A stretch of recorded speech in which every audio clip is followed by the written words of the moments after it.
dinyalakan. Oh, belum.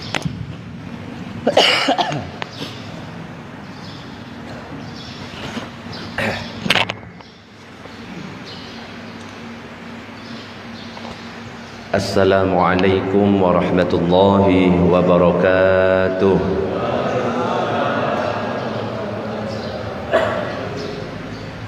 Bismillah walhamdulillah wassalatu wassalamu ala rasulillah Sayyidina Muhammad ibn Abdillah wa ala alihi wa sahbihi wa man walah, la hawla wa la quwata illa billah, amma ba'du. Nawayna at-ta'allum wa at-ta'lim wa tadhakkura wa at-tadhkir wal naf'a wal intifa' wal ifadata wal istifadah wal hath ala tamassuki bi kitabillahi wa sunnati rasulih wad du'a ila al-huda والدلالة على الخير وابتغاء وجه الله وارضاته وقربه وثوابه سبحانه وتعالى إلى حضرة النبي المصطفى محمد صلى الله عليه وسلم. الفاتحة.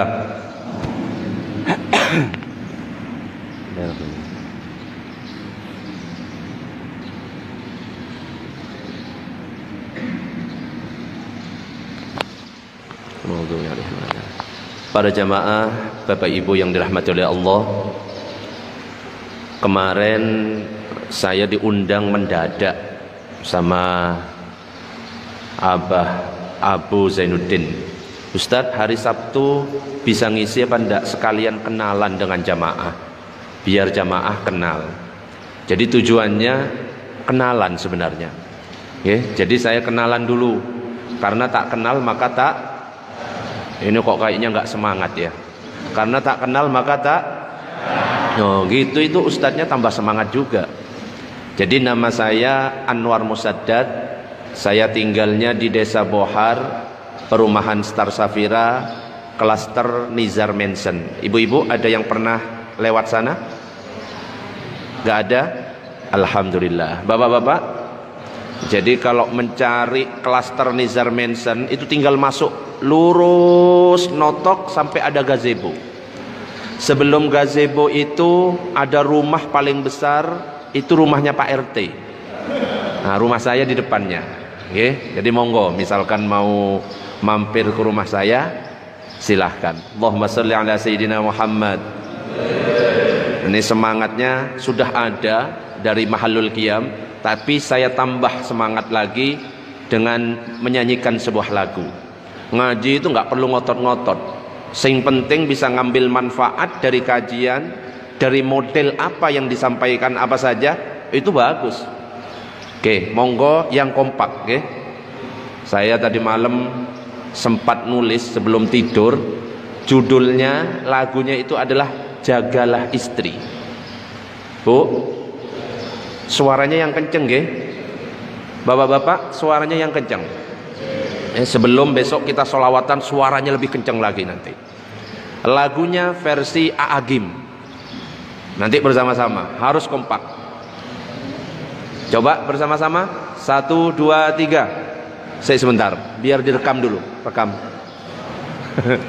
Lah ini diviralkan. Nah, kamu dari sana Bal, rekam, saya ngapi.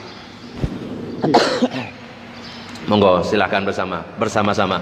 1, 2, siap. Nah, sudah.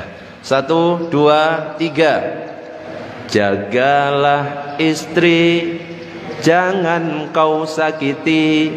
Taatnya istri, nutrisi dakwah ini. Pesona istri, cahaya surgawi.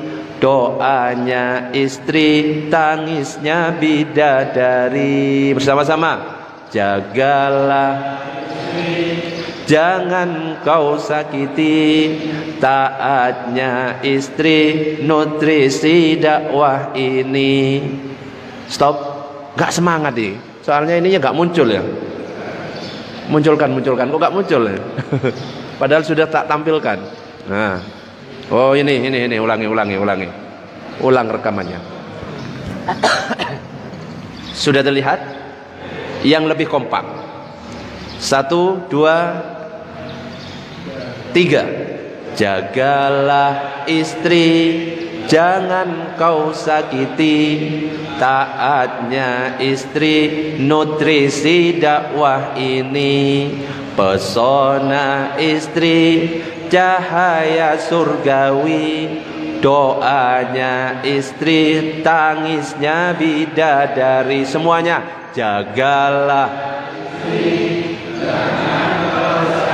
Salah ikut teke. Kok buat kalimat sendiri? Ulangi. Bal, agak miring ke sini, Bal. Bapak-bapak nggak lihat ini, ya. Kok jangan kau sakiti. Taatnya istri ya. Ulangi. Oke, 1, 2, 3. Jagalah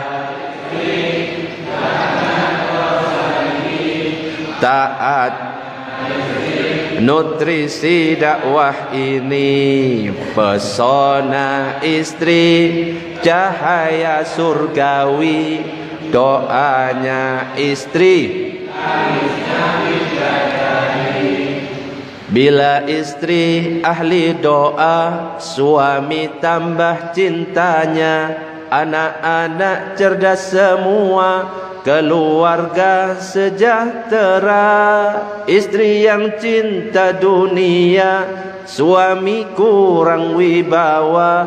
Anak-anak kena narkoba, keluarga jauh agama. Semuanya jagalah istri, jangan kau sakiti. Taatnya istri nutrisi dakwah ini, pesona istri cahaya surgawi. Doanya istri tangisnya bidadari. Bila istri jaga hati, suami percaya diri. Anak-anak berprestasi, menjadi mukmin sejati. Tapi bila istri marah, hati suami jadi gerah. Kerjanya tiada terarah, hutangnya jadi melimpah. Jagalah istri, jangan kau sakiti. Taatnya istri nutrisi dakwah ini, pesona istri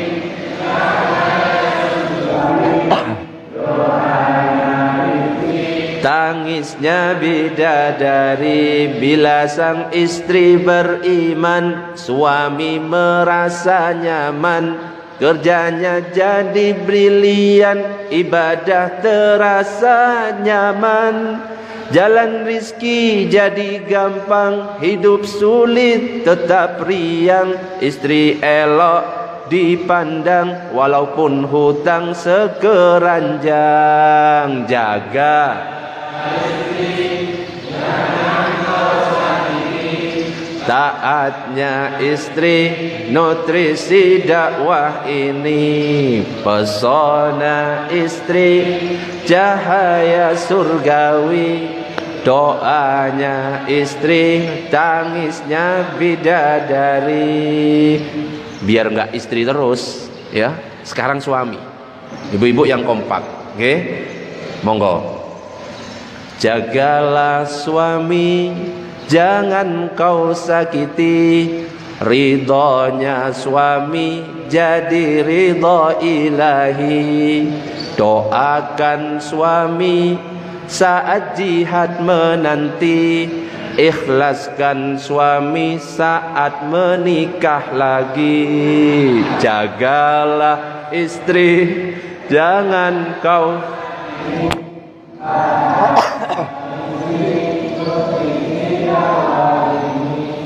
pesona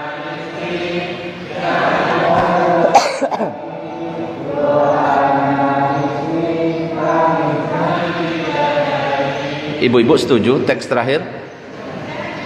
Boten. Wah, iki repot. Allahumma shalli ala sayyidina Muhammad.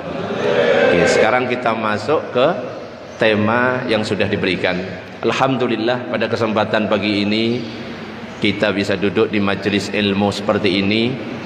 Berarti kita sudah mengamalkan apa yang disampaikan oleh Rasulullah sallallahu alaihi wasallam yang mana Rasulullah sallallahu alaihi wasallam pernah mengatakan, "Iza marartum biriyadil jannah farta'u." Apabila kalian melewati taman-taman surga, maka merapat, ambil manfaat, ambil faedah di tempat itu. Sahabat bertanya, "Mariyadul jannah ya Rasulullah, apa yang dimaksud dengan taman-taman surga itu ya Rasulullah?" Maka Rasul menjawab, "Khilaqudz dzikri wa fi riwayatin majalisul ilmi." Yang dimaksud dengan taman-taman surga itu adalah majlis-majlis zikir ataupun majlis-majlis ilmu. Dan alhamdulillah kita tadi hadirnya double langsung 2 majlis. Zikir ada solawatan, majlis ilmu ada kajian setelah solawatan. Mudah-mudahan kita semuanya istiqomah, amin ya rabbal alamin. Karena apa? Salah satu keutamaannya, kalau kita lihat dalam hadis-hadis Nabi itu banyak sekali tentang keutamaan hadir majlis ilmu, yang mana salah satunya dikatakan, "Man salaka tariqan yaltamisu fihi ilman sahalallahu tariqan ilal jannah." Siapa yang berjalan menempuh untuk mencari ilmu, maka Allah akan mudahkan jalannya ke surga. Mudah-mudahan kita semuanya dimudahkan jalannya ke surga, amin ya rabbal alamin. Pernah ketika saya menyampaikan hadis ini, ada jamaah yang bertanya, "Ustadz, apakah benar Ustadz kalau memang saya sudah masuk surga nanti bisa minta apa saja kepada Allah?" Saya jawab, benar. Berarti saya minta apa saja itu boleh Ustadz? Boleh. Minta makan dikasih oleh Allah, minta minum dikasih oleh Allah, minta istri dikasih, bidadari dikasih, rumah dikasih, istana dikasih. Iya Ustadz, saya paham. Tapi pertanyaannya bukan itu Ustadz. Apa pertanyaanmu? Saya ini kan hobinya ngerokok Ustaz. Kalau seandainya saya masuk surga minta rokok kepada Allah, boleh apa enggak Ustaz? Ibu-ibu kira-kira boleh apa enggak? Halo? Bapak-bapak, masuk surga minta rokok kepada Allah, boleh apa enggak? Hukumnya rokok itu apa? Ada yang bilang haram, ada yang bilang makruh. Sekarang masuk surga minta rokok, ya Rob, saya sudah masuk surga, saya minta rokok gudang garam Ji Samsu, boleh apa enggak? Jangan boleh. Saya tanya, ibu-ibu lebih suka suami yang ngerokok atau tidak? Tidak. Dengarkan. Saya tanya sekali lagi, ibu-ibu lebih suka suami yang ngerokok atau tidak? Kurang keras Bu, ibu, bapak-bapak nggak dengar. Ibu-ibu lebih suka suami yang ngerokok atau tidak? Tidak katanya. Saya tahu alasannya. Apa alasannya? Paru-parunya aja dijaga, apalagi kamu, kan gitu kan? Allahumma shalli ala sayyidina Muhammad. Kembali lagi ke pertanyaannya. Ya Rob, saya minta rokok, apakah boleh di surga? Nanya ke saya. Ustadz gak boleh kehilangan akal ketika ditanya oleh jamaahnya. Saya jawab, kamu kalau masuk surga minta apa saja akan dikasih oleh Allah. Mobil dikasih, makanan dikasih, istana dikasih, apa saja yang kamu minta akan dikasih oleh Allah, termasuk minta rokok akan dikasih oleh Allah. Tapi ingat, di surga nggak ada api, kamu nyumetnya nanti di neraka jahanam. Tak bilang gitu.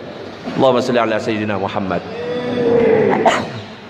Dan alhamdulillah yang kedua, kita sekarang berada di bulan Rabiul Awal. Ketika kita berbicara tentang masalah Rabiul Awal ini, maka yang tergambar dalam pikiran kita adalah kelahiran baginda Nabi Muhammad sallallahu alaihi wasallam. Maulid Nabi Muhammad sallallahu alaihi wasallam.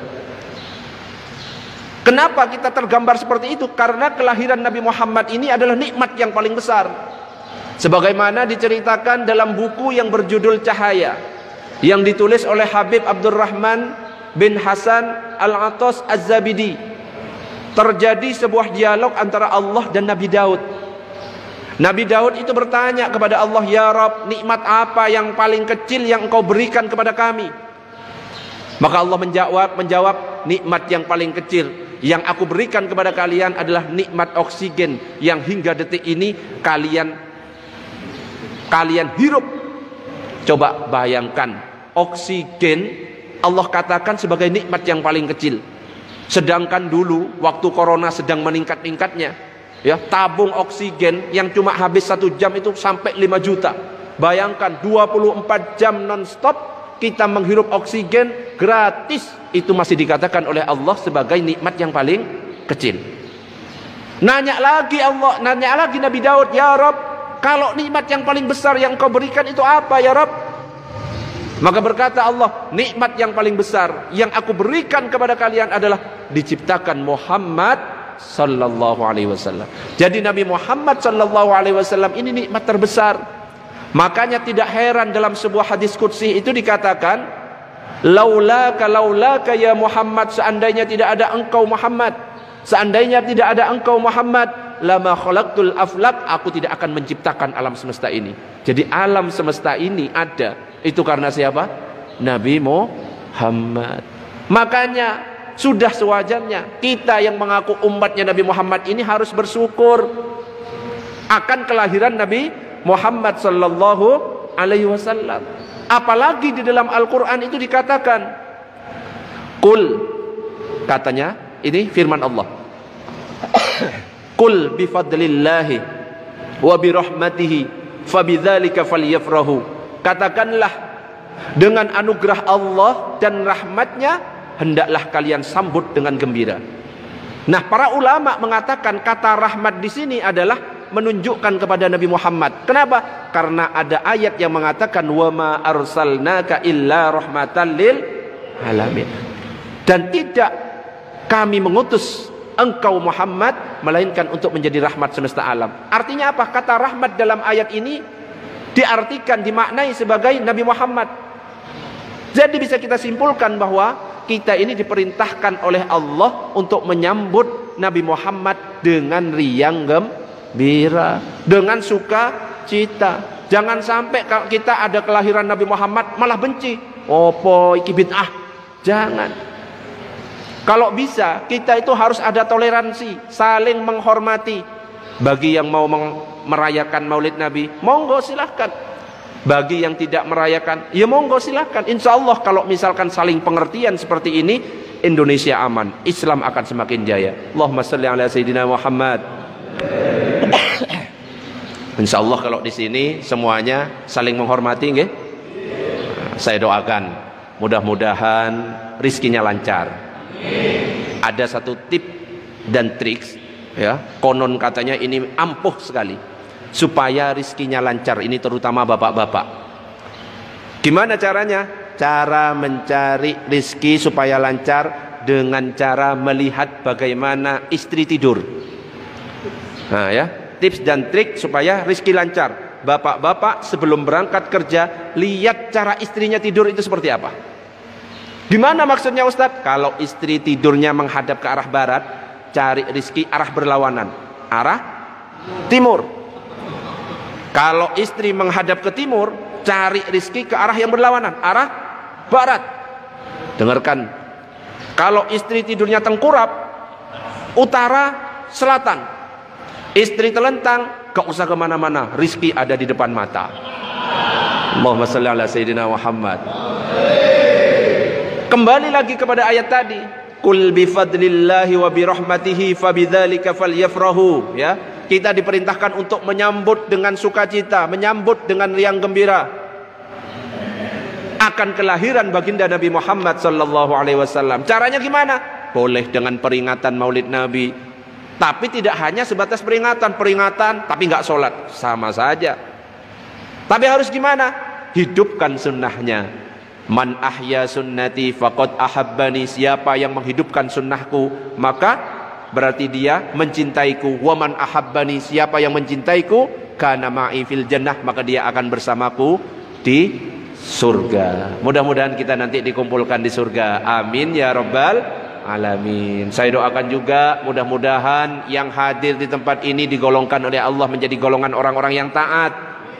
Aminnya yang kompak, Bu, Pak. Saya doakan mudah-mudahan dikumpulkan menjadi golongan orang-orang yang taat, yang jauh dari maksiat, istiqomah mendirikan sholat, rajin bersolawat, badan sehat, tubuh kuat, tidak kena penyakit asam urat, bapak-bapaknya tidak lemah syahwat, tapi istrinya 4. Kok berani ono ibu.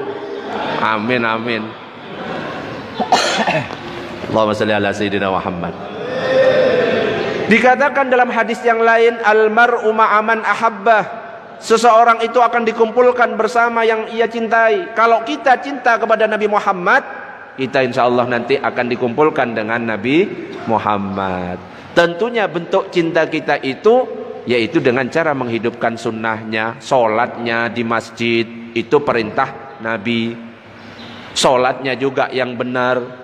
Kalau melihat orang sholat dengan gaya berbeda, tidak perlu menyalahkan. Kadang-kadang Pak, Bu, ketika kita sholat kan macam-macam. Ada yang ketika takbir lurus telinga, betul?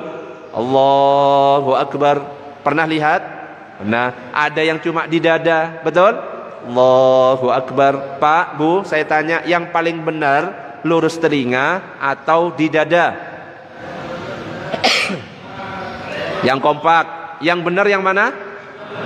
Harusnya seperti itu. Jangan merasa yang paling sunnah yang lurus telinga, yang paling sunnah yang lurus dengan dada. Jangan seperti itu. Kalau sudah muncul merasa dirinya paling benar, paling baik, sudah ada kesombongan. La yadkhulul jannah man kana fi qalbihi mithqalu dzarratin min kibrin. Gak akan masuk surga orang yang ada terbesit dalam hatinya 1 biji atom kesombongan. Hati-hati. Ya biarkan saja, pasti ada dalilnya. Kalau yang lurus telinga itu mazhabnya Imam Syafi'i, Allahu Akbar. Yang lurus dada itu mazhabnya Imam Ahmad bin Hambal, mazhab Hambali, Allahu Akbar. Coba kita praktek ya, kita belajar bersama. Takbir ala Imam Syafi'i. Monggo. Wajib mengangkat semuanya. Saya juga angkat, ibu, bapak semuanya. Caranya, angkat setinggi daun telinga, menghadap ke arah kiblat, tidak rapat, tidak renggang, sewajarnya. Bersama-sama, 1, 2, 3. Allah. Tidak boleh seperti ini, gak boleh seperti ini. Ada kadang-kadang, tapi menghadap ke arah kiblat. Monggo ulangi lagi, 1, 2, 3. Madhab Hambali kita praktekkan meskipun tidak kita amalkan. Di depan dada sama, 1, 2, 3. Kadang-kadang ada yang diputar. Kalau di kampung-kampung pernah lihat? Allahu Akbar. Untungnya cuma diputar, nggak pakai dijilat, dicelupin. Nah, kalau pakai dijilat, dicelupin itu beda lagi. Oreo. Nah, kalau saya melihat ini husnudzon saya.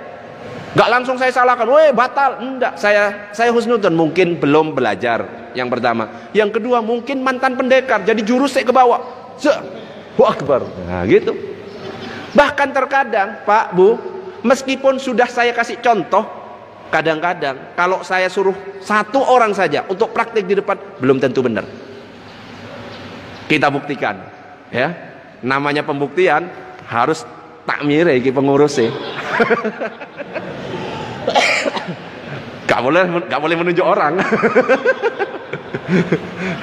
Harus manut ustad ya. Sing mimpin sholawat ya. Setuju?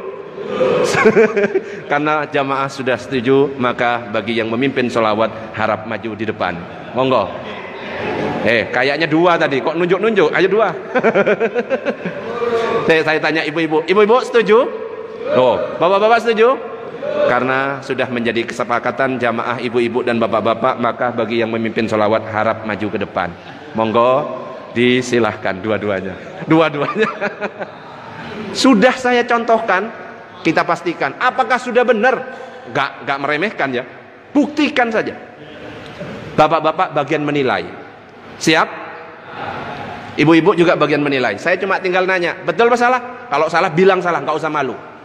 Kalau betul bilang betul. Oke, ya berdiri lah. Live. Loh iya, ya apa? Ada kiblat. Iya, ada kiblat. Ya Allahu a'lam. Salat mau menghadap kemana? Iya, ada kiblat. Oke. Kita cek. Dicek, siap? Mazhab Syafi'i. Batuk dipaksa ceramah ya nggak apa-apa wes ya. Kakean konser soalnya. Allahu Akbar. Saya tanya, betul apa salah? Oh, gak kelihatan. kan? Salah sendiri.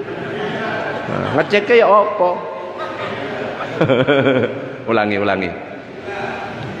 Allahu Akbar. Bu, betul masalah? Oh, gak kelihatan. Pak, betul masalah? Loh, gak kelihatan. Ya apa ngecek? Ya coba. Oke. Allahu Akbar. Saya tanya, ibu-ibu betul masalah? Betul. Bapak-bapak betul masalah? Salah. Dibilangi kok. Coba sekali lagi. Sing fasih. 1, 2, 3. Allahu Akbar. Nah, stop. Nah, kan? Nah, ditegur. Nah, kapok. Ulangi. 1, 2, 3. Allah. Betul masalah? Bu, betul masalah? Oh, itu kasih tahu. Hu Akbar. Betul masalah?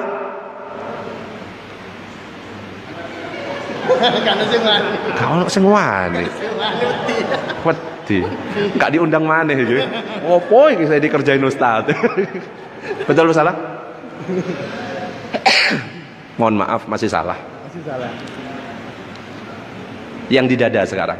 1, 2, 3. Allahu Akbar. Allahu Akbar. Betul salah? Mohon maaf masih salah. Salah dua-duanya. Yang betul gimana? Yang benar itu gimana? Sebenarnya kesalahannya cuma satu. Ya tadi aslinya masih benar, ya. Mazhab mana yang ngajari takbiratul ihram itu ngadep ke arah timur itu mana? Wes bener kok mau disuruh-suruh jamaah suruh ngadep ke timur itu ya? Wes bener ngadep ke kiblat tadi. Cuma nggak ketok. Iya, cuma nggak ketok kan gitu kan. Jadi dua-duanya benar, oke? Sebenarnya benar karena tidak menghadap kiblat jadinya salah. Jadi kalau takbiratul ihram pertama, monggo sekali lagi Allahu Akbar. Nah, lurus dengan daun telinga. Yang kedua, depan dada. 1, 2, 3. Allahu Akbar. Sendekap pun itu macam-macam. Sendekap pun macam-macam. Kalau mazhab kita, mazhab Syafi'i, antara pusar dan dada. Coba, yuk, pusar dan dada. Kalau mazhab kita, mazhab Syafi'i. Kalau mazhab Hanafi dan mazhab Hambali, di pusar. Jadi ini bukan males. Allahu Akbar. Bukan, tapi memang ada mazhab yang mengajarkan seperti itu. Mazhab Maliki ada yang tidak sendekap. Coba takbir gak pakai sendekap. Allahu Akbar. Iya. 1, 2, 3. Mazhab Syafi'i, mazhab Maliki. 4 mazhab berbeda dan semuanya betul. Ustadz, saya kok kadang-kadang pernah melihat Allahu Akbar. Kalau misalkan kita lihat dalam 4 mazhab tidak ada. Ini pendapatnya Syekh Nasiruddin Al-Albani, ya, teman-teman Salafi yang biasanya mempraktekkan di sini. Tapi kalau mau ditanya yang sah yang mana, yang paling betul yang mana, semuanya betul berdasarkan pendapat yang dipilih. Okay? Karena dua-duanya empat-empatnya bermacam-macam cara ini, semuanya ada hikmahnya. Kalau orang tua yang biasanya sarung melorot pakai mazhab Hanafi Hambali, enak. Sarungnya dipegang. Saya muda aman mazhab Syafi'i. Loh, ada hikmahnya semua. Sing wajahe gatelan Syekh Nasiruddin Al-Albani, jadi gampang garuknya. Bahkan berdiri pun antara dua kaki itu ada jaraknya. Kadang-kadang kita lihat sampai mekangkang, ngejar-ngejar kakinya orang, betul? Padahal kita sholat itu bukan untuk mencari kaki orang, tapi mencari ridho Allah. Lah yang dicari kaki, yang sebelah risih, tambah kanan, tambah kanan, akhirnya ngejar terus. Gak jadi sholat kalau seperti itu. Padahal 4 mazhab itu sudah ngajarkan tentang bagaimana cara sholat. Bagaimana cara sholat? Berdirinya itu sejengkal, biqadri shibrin. Coba diukur. Nah, Harus ada prakteknya. Nanti kalau kita belajar fikih 4 mazhab akan dipraktekkan mulai dari takbiratul ihram sampai salam. Ini cuma cuplikan. Coba diukur sejengkal. Kalau mazhab Syafi'i sejengkal, tidak terlalu lebar. Berbeda dengan ibu-ibu, Bu. Kalau ibu-ibu tidak dibuka, tapi rapat antara kanan dan kiri. Kaki kanan dan kaki kiri rapat. Kalau bapak-bapak dibuka biqadri shibrin dengan ukuran sejengkal. Jadi nggak terlalu mekangkang besar, makruh hukumnya, tapi sejengkal. Dan ini ada hikmahnya. Kenapa Ustadz kok nggak dibalik aja? Bapak-bapak rapat, ibu-ibu sejengkal. Enggak. Kalau bapak-bapak yang rapat, nanti khawatir ada yang kejepit. Pikiron, pikir dewe. Apa yang kejepit ya? Gitu. Jadi ada hikmahnya semuanya. Yang diatur itu wis enak, tinggal melakukan. Allahumma sholli ala sayyidina Muhammad.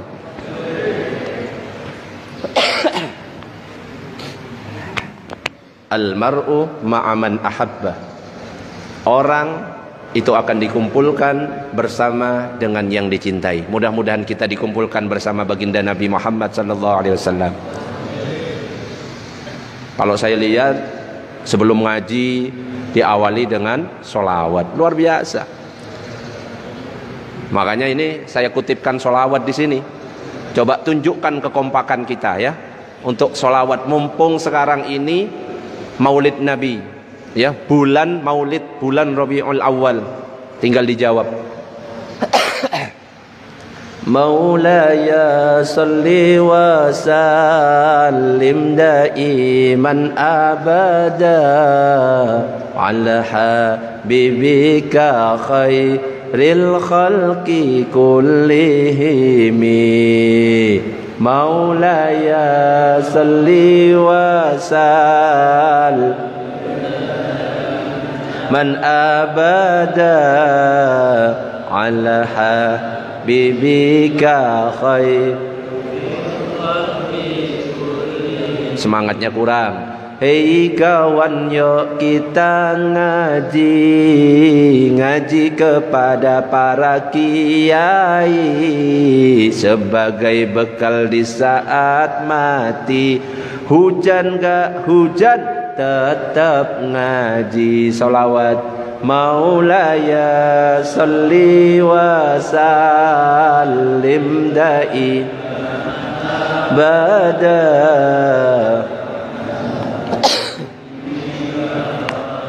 lil khalqi kullihim. Hei kawan, yuk bersolawat kepada baginda Nabi Muhammad agar kelak mendapat syafaat selamat dunia akhirat. Sholawat. Maulaya salli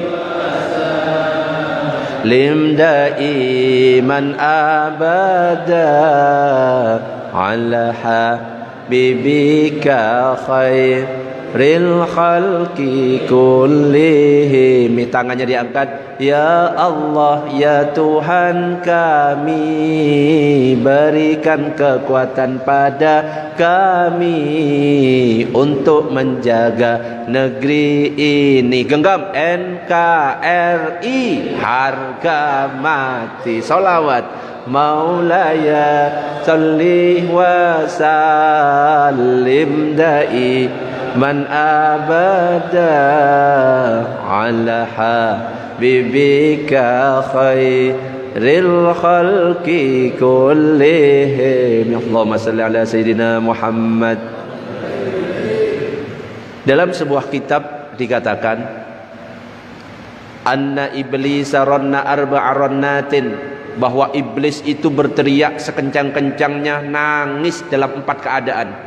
Iblis teriak karena benci, gak seneng, gak suka, nangis karena 4 hal. Kapan 4 hal itu? Dikatakan hina lu'inah, ketika dilaknat oleh Allah.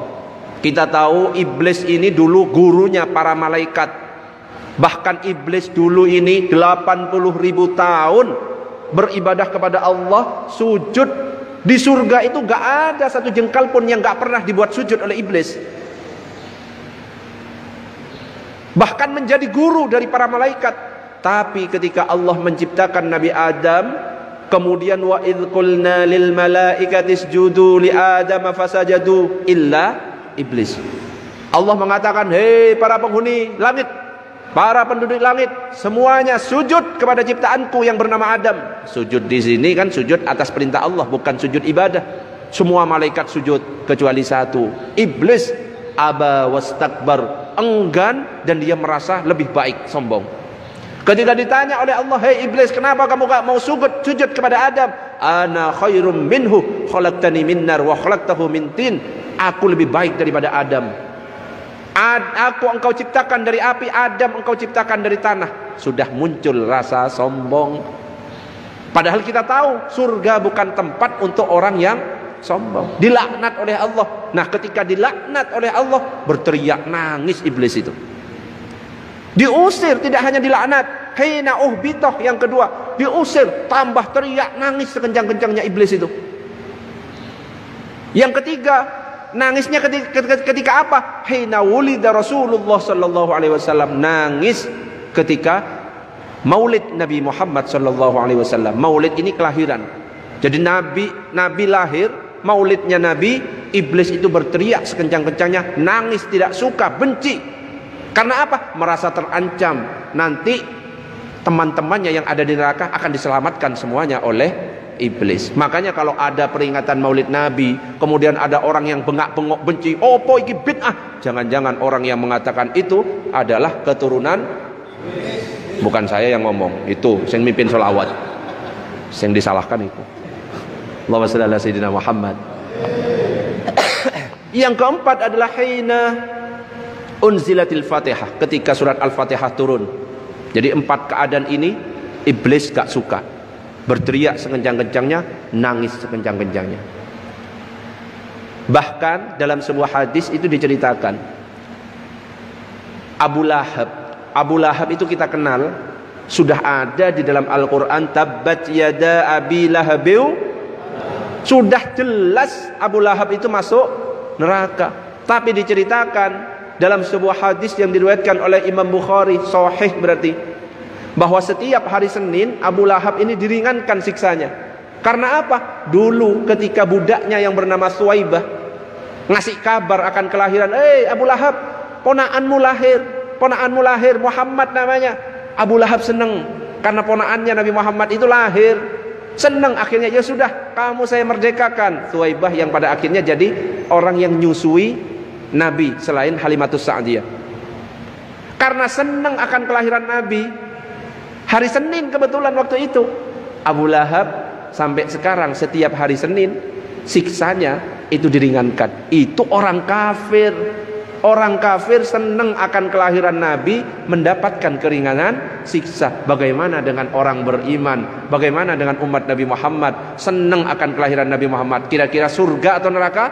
Surga.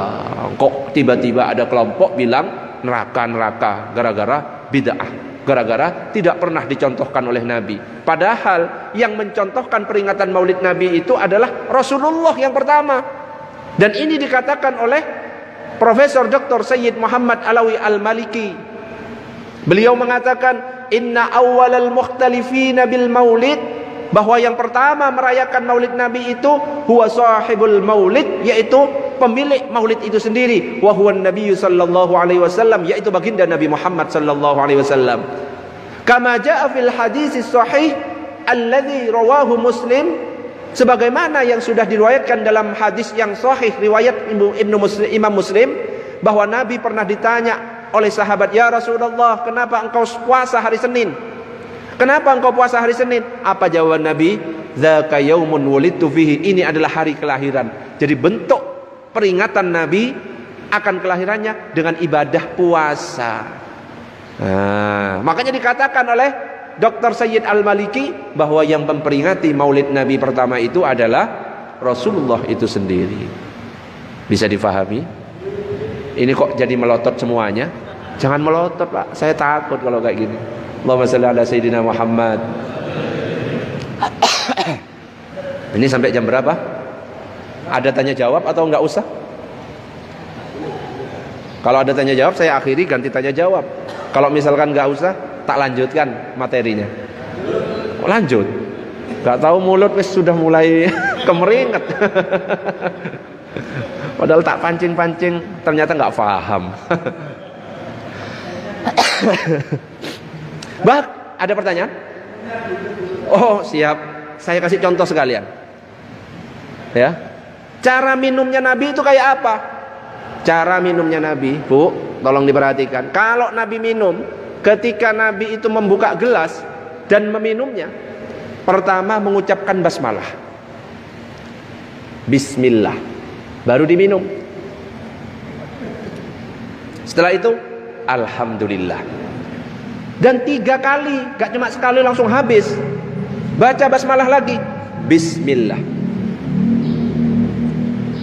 Alhamdulillah. 3 kali. Bismillahirrahmanirrahim. Lengkap, gak apa-apa. Alhamdulillah. Itu cara Nabi minum. Dan ketika Nabi selesai minum, langsung diambil, direbut sama istrinya. Dan bekas minumnya Nabi langsung dipaskan ke mulutnya istri. Gak kayak kita, suami minum di sini, diputar sebelah sini. Itu gak sunnah. Kalau Nabi paskan di mulutnya, istrinya langsung dipaskan. Di mana yang dibuat minum itu dipaskan. Ini luar biasa ini. Ada 2, ada teh sama jahe. Saya pernah ngaji di Surabaya, pernah dikasih cap kaki 3. Dikira saya ini sedang sakit panas dalam. Padahal ya gini-gini Ustadz. Pernah juga dikasih Pocari Sweat. Dikira saya kekurangan ion. Ya, ini luar biasa, 2, teh sama jahe. Bahkan ada yang cuma air putih. Dikira saya dukun sembur. Gak masalah. Kalau kayak gitu gak masalah. Mungkin ya beda kan. Setiap tempat itu kebiasaannya beda. Ya, ada yang cuma air putih. Bahkan ada yang gak ono apa-apa. Ya, keringan gini ada. Kalau ini kan luar biasa, batuk jadi lega. Allahumma salli ala Sayyidina Muhammad. Bahkan kalau kita lihat pendapat dari 4 mazhab tentang peringatan Maulid Nabi, seperti yang dikatakan Imam Suyuti, itu dari mazhab Syafi'i, mengatakan bahwa memperingati Maulid Nabi itu bid'ah hasanah. Kitabnya mana? Itu kitabnya saya kutip semuanya. Jadi tidak hanya berkata katanya, kitabnya langsung saya kutip. Imam Suyuti, ulama besar dari mazhab Syafi'i, mengatakan bid'ah hasanah. Siapa yang melakukan itu akan mendapatkan pahala. Tidak hanya itu saja. Beliau mengatakan dalam kitab yang lain, ulama mazhab Hanafi, Syekh Ibnu Abidin juga mengatakan bahwa salah satu bid'ah yang terpuji itu adalah perayaan Maulid Nabi. Ada lagi yang mengatakan dari mazhab Maliki, bahwa mengatakan tidaklah suatu rumah atau tempat yang di dalamnya dibacakan Maulid kecuali malaikat mengelilingi penghuni tempat tersebut dan Allah memberi mereka limpahan rahmat. Ada lagi Ibnu Taimiyah ini yang biasanya dipakai oleh teman-teman Salafi, bahkan mengatakan mengagungkan Maulid Nabi, menjadikan sebuah hari raya yang telah dilakukan oleh sebagian manusia dan mereka mendapat pahala besar dari tradisi tersebut. 4 mazhab ulama-ulamanya semuanya mengatakan boleh, gak sampai mengatakan bid'ah. Bid'ah pun dikatakannya bid'ah hasanah. Jadi monggo yang mau peringatan Maulid Nabi silahkan, yang enggak ya silahkan, enggak apa-apa. Dan bahkan kalau kita misalkan lihat tentang keutamaan Rasulullah sallallahu alaihi wasallam, ya diceritakan di dalam tadi Maulid apa namanya yang dibaca? Maulid Diba. Fahtazal arsyu taraban wastibsyara. Terus wasdadal kursiyyu haibatan wa waqara. وامتلأت السماوات أنوارا وضجت الملائكة تهليلا وتمجيدا واستغفارا ولم تزل أمه ترى أنواعا من فخره وفضله إلى نهاية تمام حمله فلما اشتد بها الطلق بإذن رب الخلق وضعت الحبيب صلى الله عليه وسلم ساجدا شاكرا حامدا Di situ itu diceritakan tentang keutamaan Rasulullah sallallahu alaihi wasallam. Jadi jangan cuma dibaca saja, sekali-sekali baca terjemahannya biar ngerti. Ketika dikatakan fahtazal arsu taraba wastibasaruh, ketika Nabi mau lahir, arsy itu bergoncang. Karena apa? Karena gembira, arsy saja bergembira. Kursi Allah semakin besar wibawanya. Langit semuanya penuh dengan cahaya. Itu kejadian-kejadian saat Nabi Muhammad lahir. Bahkan para malaikat menyambut dengan suara gemuruh tahlil, tahmid, subhanallah. Itu tasbihnya malaikat ketika menyambut lahirnya Nabi Muhammad. Kita kan nggak paham kadang-kadang, cuma baca. Itu tasbihnya malaikat, subhanallah, alhamdulillah, semuanya menyambut. Wala ilaha illallah, wallahu akbar. Yang pada akhirnya lahirnya sesosok laki-laki sajidan, lahirnya dalam keadaan bersujud. Sajidan syakiran, dalam keadaan bersyukur. Hamidan, memuji Allah. Ka'annahul badru fi tamami, wajahnya bagaikan bulan purnama. Itu Nabi Muhammad. Dan kalau kita lihat dalam kitab-kitab sirah, kitab Maulid Diba, Maulid Barzanji, maulid-maulid yang lain, banyak disebutkan keutamaannya. Ketika Nabi Muhammad jalan, misalkan awan mengikuti di atas. Kenapa? Naungin supaya nggak kepanasan. Beda kalau ibu-ibu, bapak-bapak jalan, tiba-tiba awan ngikuti, itu bukan mau menaungi, jemurannya segera diangkat, ya, mau hujan. Beda. Nabi Muhammad ketika jalan, pohon-pohon nunduk semuanya. Assalamualaikum ya Rasulullah, nyapa semuanya. Bapak-bapak jalan, pohon kok segera lari, itu bukan nyapa, tapi mau roboh. Oh, repot. Nabi Muhammad ketika jalan, binatang-binatang melata kecil, kelabang, jangkrik, kalajengking, kalau apa, kecoa, itu nyium bekas-bekasnya Nabi. Untuk apa? Tabarruk, mencari berkah, pengen cari berkah. Nah, kalau kita misalnya jalan, tiba-tiba ular ngikuti di belakang, ya, itu bukan mencari berkah. Itu mau mangsa, segera lari. Bedanya kita dengan Nabi Muhammad. Bahkan Nabi Muhammad kalau kena panas matahari gak ada bayangannya. Kenapa? Karena anta syamsun, apa? Anta badrun. Nabi Muhammad itu nurun fauqa nur, cahaya di atas cahaya. Kalah terangnya matahari dibandingkan Nabi Muhammad. Bahkan kalau misalkan ekstrimnya, sing muncul bayangan mataharinya. Kalau secara ekstrim. Lalat itu, kalau dalam kitab Sarah Bidayatul Hidayah, gak ada yang nginjek di badannya Nabi. Kalau kita jadi sarangnya lalat, diputeri lalat. Loh, kalau Nabi gak ada lalat. Bahkan ketika buang air kecil, buang air besar, tanah itu langsung langsung hilang. Kenapa? Diambil sama tanah. Buru-buru rebutan semuanya itu. Oh, kita gak usah dibayangkan, ya. Bedanya kita dengan Nabi Muhammad. Mudah-mudahan kita semuanya diakui sebagai umat Nabi Muhammad sallallahu alaihi wasallam. Banyak kalau misalkan kita ceritakan. Tapi karena sudah jam 5:30, ya, dan sudah keringkingan, ya, mulut juga sudah mulai agak kram. Ya, ojo lama-lama. Besok saya sholawatan, ya kan. Kalau bisa datangnya lebih awal, habis isya langsung ngumpul, ya. Ya, sholawatan nggak model rutinan. Jangan sampai sholawatan kalah sama orkesan. Sholawatan harus lebih meriah. Kalau kita lihat orkesan, wah, ribuan. Kalau bisa di sini datangnya, kalau bisa datang semuanya. Tunjukkan saya cinta Nabi Muhammad. Tunjukkan, bawa HP-nya nanti semuanya, ya. Kita pakai flash. Ojo sampai kalah sama orkesan. Nyalakan semuanya, diginikan. Biar semangat. Ini kok jadi melotot semuanya? Gak terima lah. Ya, sudah mulai kram mulut saya, ya. Gak usah lama-lama. Mungkin kalau nanti diundang lagi, ya, kajian apa, monggo. Ada pertanyaan? Satu pertanyaan. Ibu-ibu satu, bapak-bapak satu. Kalau mau ada pertanyaan, monggo silakan. Kalau nggak ada, saya tutup. Sudah? Bapak-bapak? Tidak ada? Ibu-ibu? Tidak ada? Oke, kita tutup dengan doa kafaratul majlis. Subhanakallahumma wa bihamdika asyhadu an la ilaha illa anta astaghfiruka wa atubu